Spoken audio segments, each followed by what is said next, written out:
Hello friends.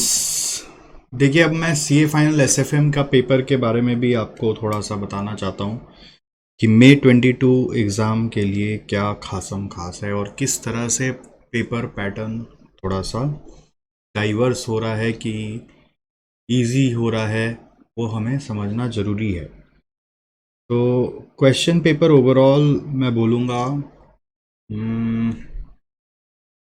Easy से थोड़ा सा एक लेवल हार्ड समझ लीजिए। मतलब इजी बोलने में झिझक हो रहा है और हार्ड बोलने में भी झिझक हो रहा है, एवरेज बोलने में भी झिझक हो रहा है। मतलब इजी अगर यहाँ है, हार्ड यहाँ पे और एवरेज यहाँ पे है ना, तो ये वाला जो पेपर है ये इजी और एवरेज के बीच में है, यहाँ पे कहीं है। मतलब एवरेज भी नहीं बोलेंगे और इजी भी नहीं बोलेंगे। क्यों? क्योंकि यहाँ पर ऐसे ऐसे एक एक क्वेश्चन आए हैं जो ऑलरेडी हम लोग के पास थे, बट उसमें एक एक लाइन नया जोड़ दिया है।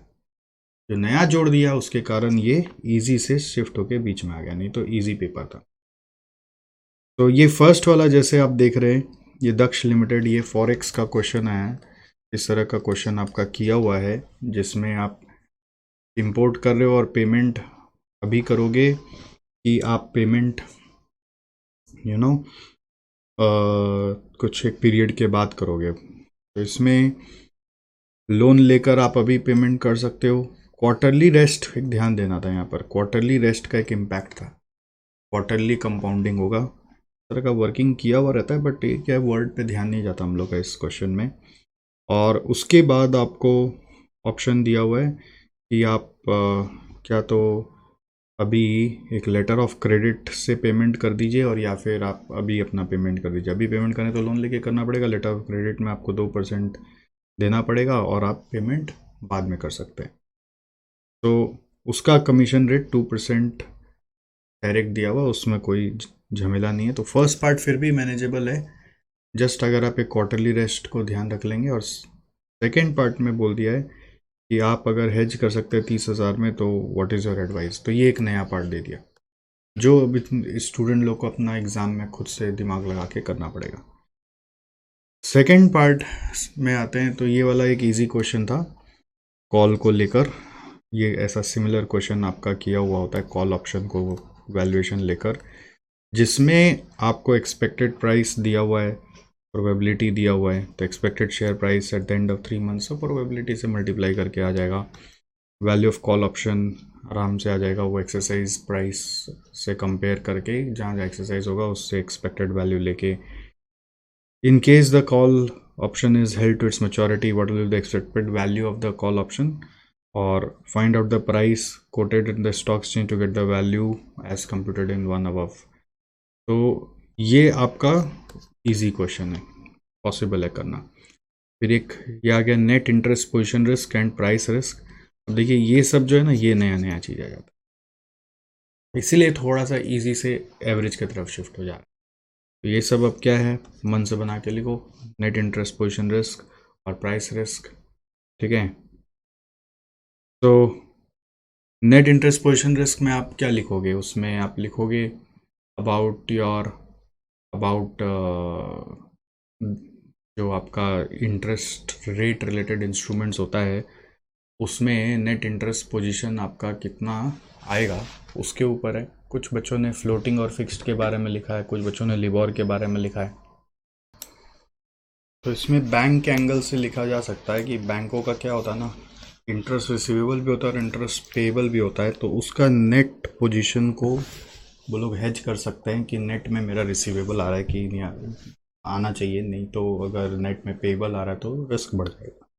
प्राइस रिस्क में आप प्राइस ऑफ सिक्योरिटीज़ जो फॉल कर सकते हैं उसका रिस्क के बारे में इन्वेस्टमेंट व्यू पॉइंट से लिखना चाहिए। और नेट इंटरेस्ट पोजीशन थोड़ा बैंक के व्यू पॉइंट से लिखा जा सकता है। अब मेरे को नहीं पता, आप कुछ और लिखें तो नंबर कितना मिलेगा।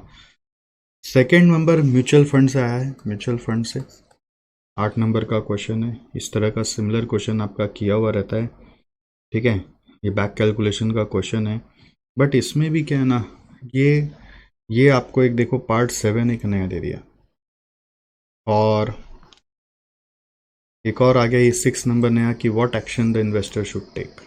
अब ये आपको अटेम्प्ट करना पड़ेगा। आप ऐसे मतलब ये नहीं सोच सकते कि अरे ये सब आता आता है कर लेंगे। पहला फ्यू पार्ट्स ऐसा सिमिलर क्वेश्चन किया हुआ है, बट लास्ट में ऐसा एक दो पार्ट जोड़ दे रहे हैं, तो वो आपको एग्जाम हॉल में क्रैक करना पड़ेगा। This is the beauty of the question paper now. ठीक है, तो मेरा ये कहना है कि आप ये क्वेश्चन को अटेम्प्ट करो। अब आपने इसमें जो किया वो हम लोग इसको वीडियो का नाम दे रहे ओपन फोरम।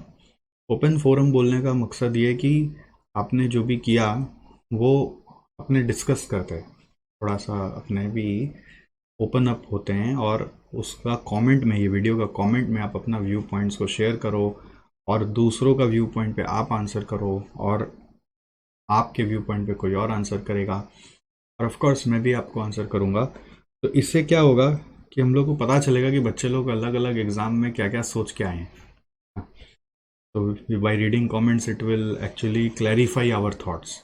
ये नेक्स्ट आने वाले टर्म वाले स्टूडेंट्स को भी हेल्प करेगा, और इनफैक्ट आपका भी माइंड ओपन अप होगा। ठीक है, तो ये मेरा राय है। और कोर्स जो करो अपना पूरा एग्ज़ाम ख़त्म करके करो, एग्ज़ाम के बीच में ये सब मत करने जाओ।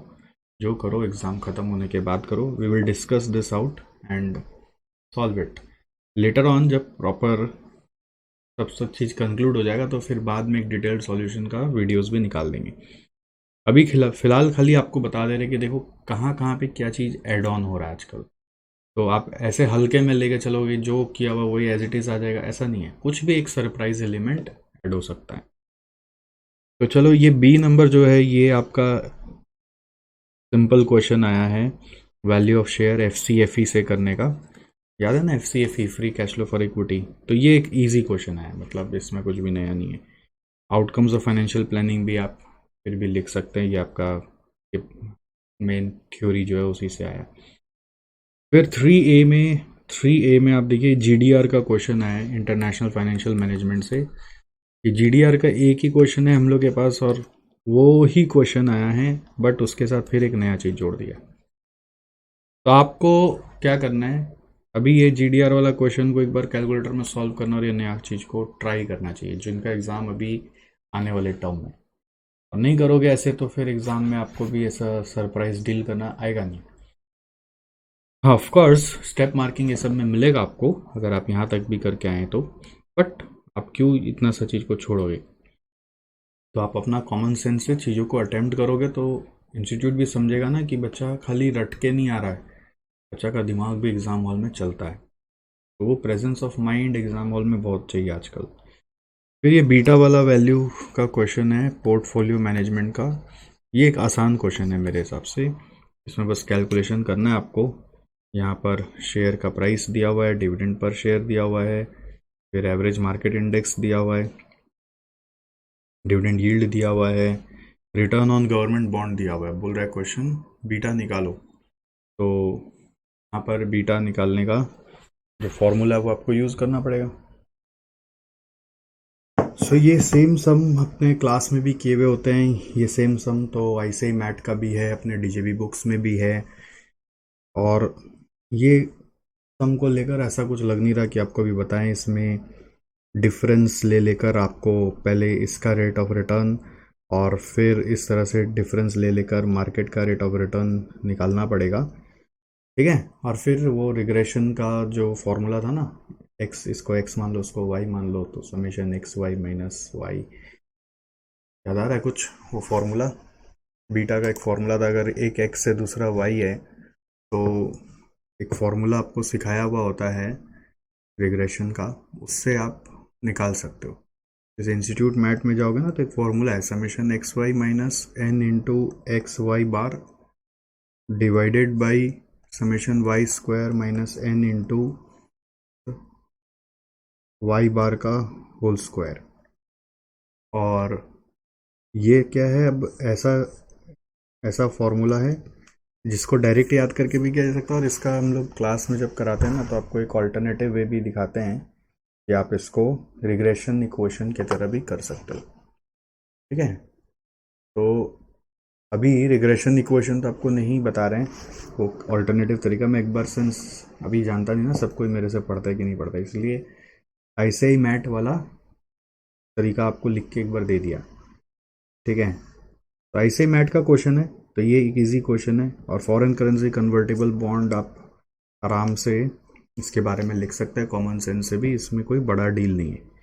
तो मेन क्या है कि जैसे देखिए अब इसमें GDR का ये एक छोटा सा पार्ट नया आ गया, फिर यहाँ पर बीटा इजी था तो लोग जनरली रिग्रेशन इक्वेशन से उतना प्रैक्टिस नहीं किए हुए होते तो वहाँ फंस जाते हैं।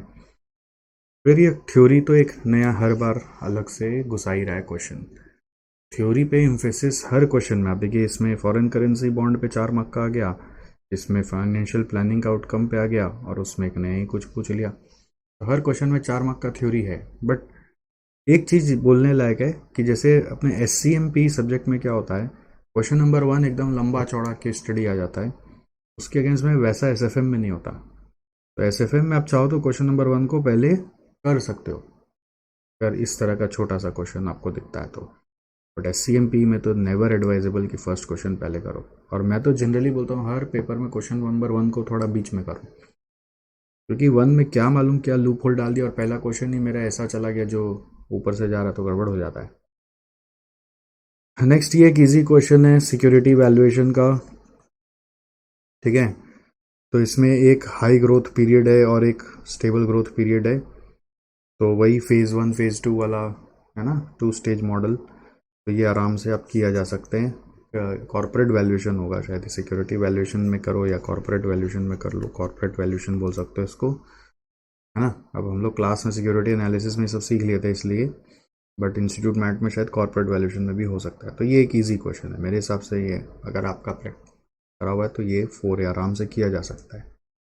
अब 4B में आपका वापस से म्यूचुअल फंड का एक और क्वेश्चन आ गया इस बार, तो इसको करने का भी ये इजी क्वेश्चन था।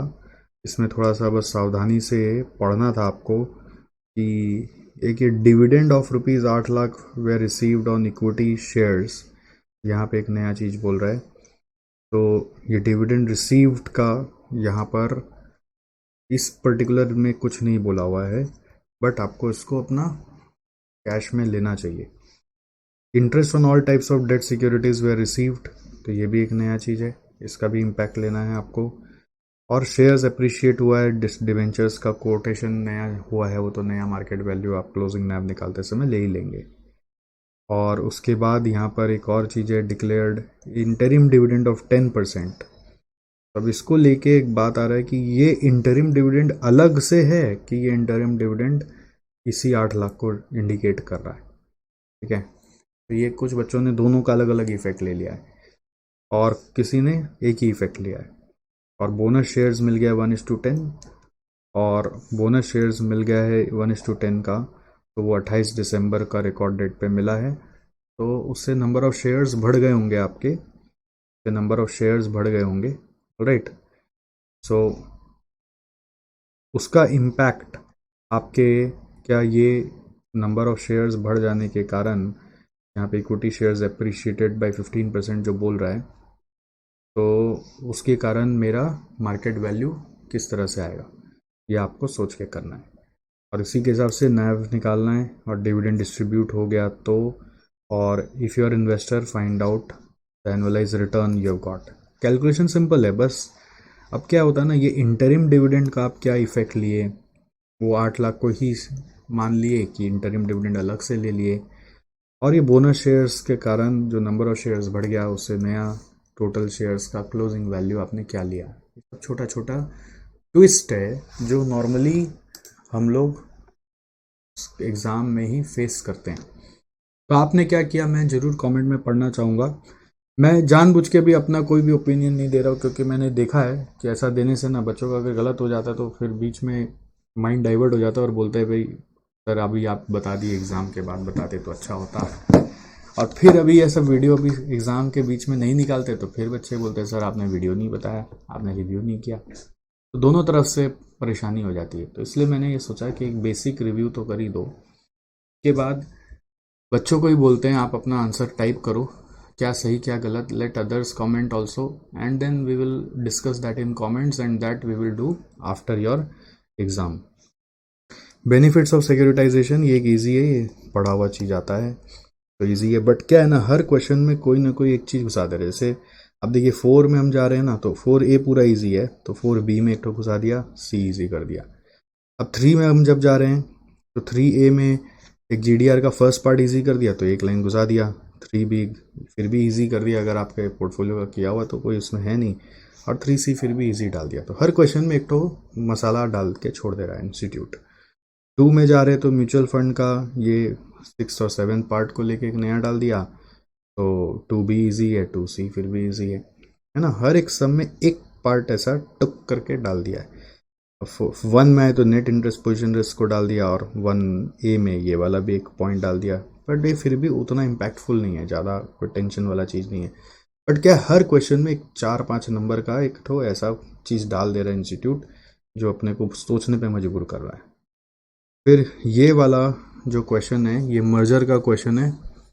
अब मर्जर का क्वेश्चन में अब चक्कर ये है, यहाँ पर नया चीज़ है एक तो ये value of original share holders. ऐसे तो इस तरह का सम्स आपको मिल जाएगा, बट ये एक चीज़ है जिसमें बच्चे मिस्टेक किए हैं। और इसके अलावा प्राइस पर शेयर आफ्टर मर्जर वगैरह में कोई प्रॉब्लम नहीं है। Effect on price of both companies में कोई प्रॉब्लम नहीं है। हालांकि ये क्वेश्चन भी आपको इंस्टीट्यूट मैट में मिल जाएगा। ये इंस्टीट्यूट मैट का ही क्वेश्चन है, जिसमें अब क्या है ना, 3 पार्टी दिया हुआ है। इंस्टीट्यूट मैट का जो क्वेश्चन है उसमें आपको 3 पार्टी दिया हुआ है, या नहीं, 4 पार्टी दिया हुआ है।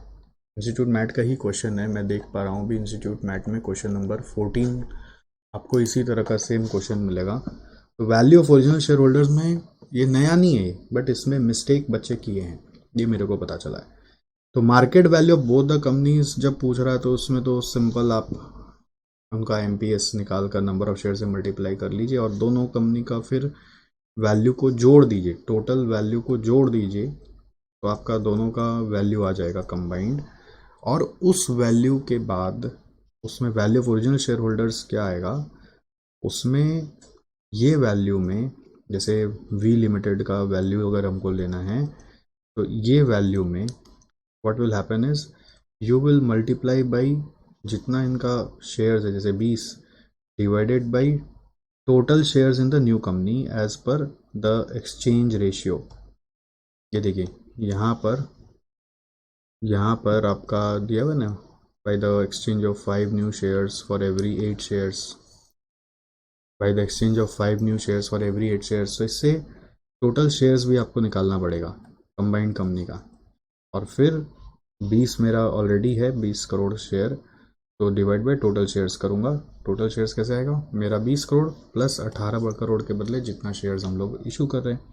और वैसे SKPD लिमिटेड का क्या होगा, जो भी कंबाइंड वैल्यू आएगा इनटू उनको जितना शेयर्स दे रहे divide by total number of shares in the combined company. तो इसमें एक मिस्टेक हो जाता है, बच्चे लोग इसमें थोड़ा गड़बड़ा देते हैं। बाकी प्रैक्टिस का ही खेला है सारा। ये मेरे को ये क्वेश्चन इजी लग रहा है, क्योंकि ये सेम क्वेश्चन ऑलरेडी अपने पास था, कुछ भी इसमें नया नहीं है। अब ये एक्सपोनेंशियल मूविंग एवरेज का जो क्वेश्चन है, अब ऐसा जो क्वेश्चन था अपना सिक्योरिटी एनालिसिस में, ये क्वेश्चन में हम लोग अभी जो करे थे उसमें क्या था ना, जितना दिन का डेटा था उतना ही दिन का एवरेज निकाल रहे थे। अब इसमें क्या हुआ, डेटा दिया 8 दिन का और 15 दिन का EMA बोल रहा है, तो इसमें एक्सपोनेंशियल कोएफिशिएंट एक निकालना पड़ता है। अब वो 8 दिन लेके निकाले कि 15 दिन लेके निकाले, तो इसमें दो सिचुएशन पैदा हो गया। कुछ बच्चों ने 8 से कर दिया, कुछ बच्चों ने 15 लेके किया, और मेरे नज़र में भी 15 लेके ही सही है। और हो सकता है इंस्टीट्यूट दोनों में नंबर दे दे, ये मेरे को ऐसा फील होता है। खैर, ये एक इसमें ट्विस्ट था, बट अब क्या है, वो जजमेंट इंस्टीट्यूट आज एग्ज़ाम में जाके आपको अपने से लगाना था, और ये दोनों फिर भी मैनेजेबल था। रिस्क पे बहुत चीज़ पूछ रहा है, नहीं, ये पहले भी एक रिस्क था, ये भी रिस्क आ गया। तो 5A फिर भी क्या है, एक छोटा सा ट्विस्ट के कारण फिर एक यूनिक चीज़ हो गया। अब ये मर्जर का अगर प्रैक्टिस नहीं किया हुआ है, तो ये वाला चीज़ में आप गड़बड़ कर दोगे, आप वैल्यू ओरिजिनल शेयर होल्डर समझ ही नहीं पाओगे। और आ जाइए अब 6A में, covariance and coefficient of securities. ये एकदम इजी क्वेश्चन था पोर्टफोलियो का, मतलब कुछ भी दिमाग लगाने वाला क्वेश्चन ही नहीं है पोर्टफोलियो से। और फिर ये वाला आपका वही इंटरेस्ट रेट रिस्क मैनेजमेंट का क्वेश्चन है, इंटरेस्ट रेट रिस्क मैनेजमेंट का, जिसमें आपको कॉलर स्ट्रेटजी को लेकर बस अपना इफेक्टिव कैलकुलेशन करना है। तो इफेक्टिव इंटरेस्ट पेड और ओवरऑल इफेक्टिव रेट, ये पॉसिबल था अगर आपको पता है कि कॉलर कैसे वर्क करता है. सेलिंग अ फ्लोर और buying a cap. Buying a cap is like call, selling a floor is like selling put. तो वो एक बस आइडिया अगर आपके पास है तो आप इसको सजा के कर सकते हैं. एक बार किया हुआ होना चाहिए, डायरेक्ट एग्जाम हॉल में तो आप नहीं कर पाएंगे. और ये भी इजी था. Define angel investors if not list the entities, or are these only individuals if not list the entities, or enlist the criteria for an entity to be classified as startup entity under startup india scheme initiated by government of india. तो ये दोनों startup finance से जुड़े हुए थे और manageable थे. तो क्या है कि अब जैसे बहुत बच्चे लोग का ये सब है ना, डेरिवेटिव से एक परहेज है, किसी का पोर्टफोलियो से परहेज है, किसी का फॉरेक्स से परहेज है, तो वो बच्चे फंस जाते हैं. वो बच्चों का फंस जाता है. मेरा ओपिनियन ये रहता है कि इस तरह का पेपर को देखकर कि do everything, you can't skip anything, and most importantly you have to solve all ICAI question. कम से कम उससे क्या 80-90% तो क्रैक हो ही जाएगा. ICAI questions means ICAI mat, ICAI MTPs, RTPs, everything. These are enough resources and past papers including this you should practice for upcoming exam. हमने इन सब को कंबाइन करके आपके लिए एक पूरा बुक बना दिया जिसका नाम है दिव्य जड़ी बूटी बुक. इसमें इन सब का रिपीटिशंस को हटा दिया है और कुछ कुछ जहाँ ट्विस्ट है फिगर विगर को लेकर या कोई एक्स्ट्रा पार्ट को लेकर उन क्वेश्चंस को रखा है. ये बुक को अवेल करिए और रगड़िए सम्स को. SFM जब मैं भी पढ़ाता हूँ ना, मैं हमेशा बोलता हूँ एक बार तो क्लास करते करते वापस करना पड़ता है, दूसरी बार आपको सारी क्लास ख़त्म होने के बाद एक बार और SFM करना पड़ता है. मतलब SFM का प्रैक्टिस का सिलसिला क्या होना चाहिए, एक होता है ड्यूरिंग क्लासेस जब आप ट्यूशन ले रहे हो. SFM का जब ड्यूरिंग ट्यूशन चल रहा होता है ना, तो हर दिन क्लास के साथ साथ SFM का सम्स को रगड़ना पड़ता है. तब क्या है, वो कॉन्सेप्ट माथा में खुलने लगता है. सेकेंड नंबर, जब ट्यूशन ओवर हो जाता है, उसके बाद एक बार और करना पड़ता है. ये नहीं कि आप तुरंत दूसरा ट्यूशन में घुस गए SFM को पार्क कर दिया, नहीं हो सकता फिर SFM. फिर जब आपका सारा ट्यूशन ओवर हो जाता है, उसके बाद जब आप रिवीजन पीरियड में आ जाते हो, तो रिवीजन पीरियड में फर्स्ट रिवीजन में रिवीजन 1 जब करते हो, तो जितना ये दिव्य जड़ी बूटी का सम्स है ना, वो वापस से आपको करना पड़ेगा, ऑल सम्स. और खाली क्वेश्चन पढ़ने और आंसर देखने से SFM होता ही नहीं है, आपको अपना बुद्धि से चला के कैलकुलेशन करना ही पड़ेगा. फिर रिवीजन 2 में खाली ओवरसी किया, तो ओवरसी करने के बाद रिवीजन 2 में रिकमेंडेड रहता है कि आप जितना भी पास्ट पेपर्स है ना उसको सॉल्व करें. सिर्फ वो 3-3 घंटा का मॉक टेस्ट दें, 3 आवर्स को लेकर सॉल्व करें. रिवीजन 3 में खाली आप फॉर्मूलाज को ध्यान दें. और इवन डे बिफोर एग्ज़ाम भी ऐसे रहता है, हर चैप्टर का एक क्वेश्चन तो ज़रूर बनाएं जो भी आपको मन में आता है. तो इससे क्या होता है, हाथ चलता है एग्ज़ाम में. डे बिफोर एग्ज़ाम भी जब रिवीजन करते हैं ना, हर चैप्टर का कम से कम एक क्वेश्चन जरूर सॉल्व करके देखिए. तो खैर मुझे लगता है पेपर, मैं क्या बोला आपको, इजी है, बट इजी से एवरेज के बीच में मैं इसको क्यों रेट कर रहा हूँ, इसका रीज़न ये है कि जैसे छोटा छोटा मिस्टेक का गुंजाइश है. क्वार्टरली रेस्ट पे ध्यान नहीं जाएगा, ये एक नया चीज़ आ गया. सेकेंड क्वेश्चन में ये पूरा इजी है तो नेट इंटरेस्ट पोजीशन रिस्क पे माथा लग गया. ठीक है. फिर ये म्यूचुअल फंड का क्वेश्चन, ये वैक कैलकुलेशन का ऐसा किया हुआ है हम लोग का, तो ये 6-7 पार्ट पे दिमाग लग गया. FCFE किया हुआ ईजी है, outcome of financial planning easy है. मतलब हर क्वेश्चन में एक तो आके बैठ गया है. फिर IF GDR का सम में ये सेकंड पार्ट एक तो आ गया. हालांकि ये मैनेजेबल है, आप अपने आप क्रैक करोगे, आपको पढ़ के समझ में आएगा. मैं सॉल्यूशन में नहीं जा रहा, आपको जो सॉल्यूशन डिस्कस करना आप कमेंट में डालिए. पोर्टफोलियो मैनेजमेंट में ये अब जिसका प्रैक्टिस किया हुआ उसके लिए ईजी है, नहीं तो वो सोचता रहेगा कैसे होगा. फिर कॉर्पोरेट वैल्यूएशन में ये ईजी है, तो सेकंड पार्ट में म्यूचुअल फंड में यहाँ पर ये एक दो ठो सस्पेंस डाल दिया कि बच्चे इसका बोनस शेयर्स का क्या करेंगे. आपने क्या किया बताइएगा कमेंट में, मैं सुनूंगा. और आपके हिसाब से क्या होना चाहिए इवन, तो भी आप बता सकते हैं. कोई ज़रूरी नहीं है कि आप अभी एग्ज़ाम दिए तभी इसमें पार्टिसिपेट करेंगे. आपके हिसाब से कोई जजमेंट है तो आप ऐसे भी बता सकते हैं.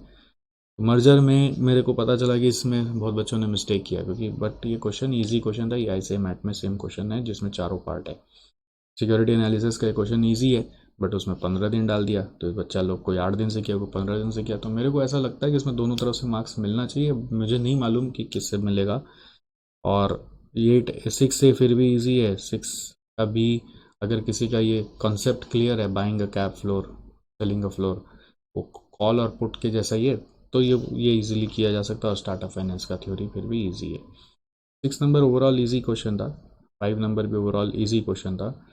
6 और 5 मतलब ये दोनों हर बच्चा ही किया होगा मेरे हिसाब से। और 4 नंबर क्वेश्चन भी इजी है, एक्सेप्ट दैट ये म्यूचुअल फंड का एक दो जगह हम लोगों को डाउट आया। 3 क्वेश्चन तो एकदम मैनेजेबल है, 1 तो करना ही है। और अब 3 और 2 में कुछ बच्चों ने ये इतना बैक कैलकुलेशन देखकर शायद 3 ज़्यादा ऑप्ट करने का कोशिश किया होगा। कोई को GDR नहीं समझ में आता है तो वो 2 करने गया होगा। ये 2 और 3 में कोई ना कोई कंफ्यूजन किया होगा, बट खैर I think this is enough for the time being, and I will read your comments. Let's participate there and see. Hello, thank you so much.